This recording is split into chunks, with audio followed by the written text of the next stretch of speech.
I think our head of the intelligence community, Jim Clapper, has acknowledged that I think they underestimated what had been taking place in Syria. Everybody was surprised to see the rapid advance that ISIL was able to make. He's blaming now the intelligence community, and by the way, there's already enormous blowback from the intelligence community saying, of course, you know, the president gets a daily intelligence piece of paper, and if a lot of presidents would have a person come over and personally brief them every day, but maybe he doesn't read those, because it was clear to all of us. A lot of reaction to what the president said on 60 Minutes about the surprise, he said, for the intelligence community, saying Jim Clapper has essentially fallen on his sword about the intel. However, there's pushback now from the intel community, as you heard from Senator McCain.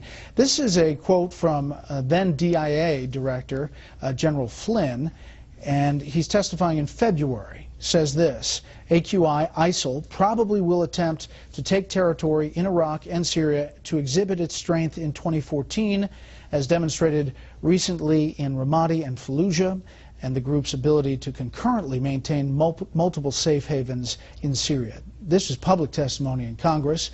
There's also private testimony about the strength of that group. Let's bring in our panel. Steve Hayes, senior writer for the Weekly Standard. Nina Easton, columnist for Fortune magazine. And Charles Lane, opinion writer for the Washington Post. Okay, Chuck, what about the president's statement and the reaction today? Well, you know, this was not an intelligence failure. To me, an intelligence failure is an event that, like Pearl Harbor, you didn't anticipate and you couldn't, that you should have. These events in Iraq and Syria were fully anticipated, and indeed, in real time, there were lots of warnings from within the administration itself about how serious the situation was getting. What happened here instead was that the realities on the ground in Iraq did not square with the president's pre-existing plan, which was to get out of Iraq and stay out. And I think he resisted, over many months, information that was sort of contrary to that pre-existing plan. And for him now to go back and say the things he said to Steve Croft, I think just digs the hole he's in a little bit deeper. I think what he needs to do is own the miscalculation, own up to it, et cetera, and move on and lead the country through this next crisis. Admittedly, that's hard to do in an election time where the other side is bashing him in campaign ads and so forth. But the more he owns this mistake, I think the better off he's going to be. But there wasn't a lot of owning it last night, Nina. In fact, I mean, it was not we, it was they. It was they. And, you know, as General Flynn was saying, I mean, it's amazing how with such clarity that General Flynn, and then Director of Intelligence, I'm sorry, Defense Intelligence, said at the time, he not only predicted that they would have this land grab, ISIS would make a land grab by 2014, he said the biggest problem would be how the Sunni tribes behave, and it would also be how Iraq's military withstood this. So he called it blow by blow. That was public testimony.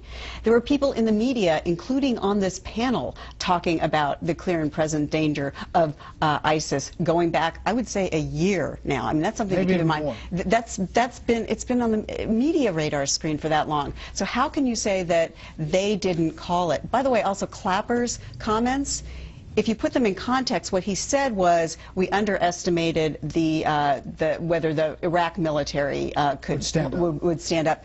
But he did not say that we underestimated the prowess of ISIS.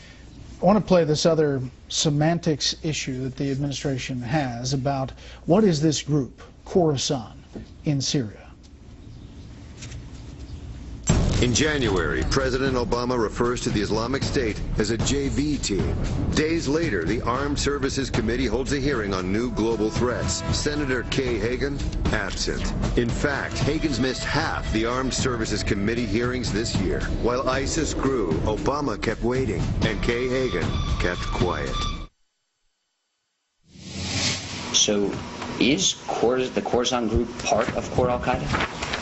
Well, they're affiliated with, so I wouldn't characterize it that way. There's a range of ways that we characterize terrorist organizations, and obviously we wouldn't have gone after this group if we didn't feel there was a threat that they posed. So you say affiliate, but would you say they are part of the group?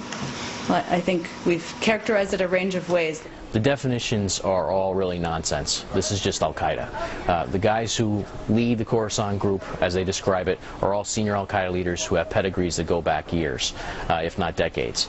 In some cases, these are guys who were planning terrorist operations for Al-Qaeda immediately after 9/11 and in the years after 9/11. Well, that first soundbite was an ad in North Carolina, something we want to talk about in a little bit about this issue in the race. But that, Steve, was pretty remarkable what the State Department said at the briefing, Jen Psaki. They came out just before the show with a clarification. Quote, "The Khorasan group is a term sometimes used to refer to a network of al-Nusra Front and al-Qaeda core violent extremists who share a history of training operatives, facilitating fighters and money, and planning attacks against the U.S. and Western targets," saying that they basically have decades of experience. Yeah, well, Jen Psaki obviously had absolutely no idea what she was talking about, which has been the case, frankly, with this administration on these issues going back some 6 years. You know, it's important to point out that Nina talking about Michael Flynn, the former head of the DIA, giving testimony that was predictive and that assessed the threat accurately. He's no longer in his job. He was pushed out of his job. He left his job a year early, and at least in part because of the aggressive analyses that the DIA was providing the administration. And it's worse than the president just shifting the blame to the intelligence community.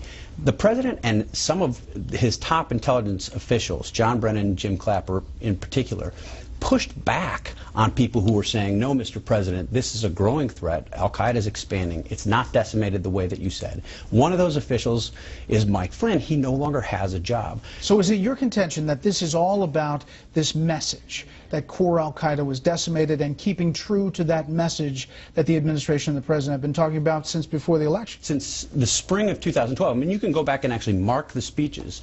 You know, John Brennan gives a speech before he's nominated as CIA director in April of 2012, in which he says, in effect, Al-Qaeda died with Osama bin Laden. He said, well, the affiliates might pose some dangers down the road, but this is a threat that's going away. The president made the same argument. All of the administration and the campaign, importantly, made that argument consistently for 6 months, from May 2012 to November of 2012, and they've continued to make it ever since. They didn't let reality intrude on their arguments, and this is what the DIA had been saying repeatedly for years. And the final point, remember, the document cache that we extracted from the bin Laden raid, which was May of 2011, more than 1 million documents. The public has seen 17 of those documents.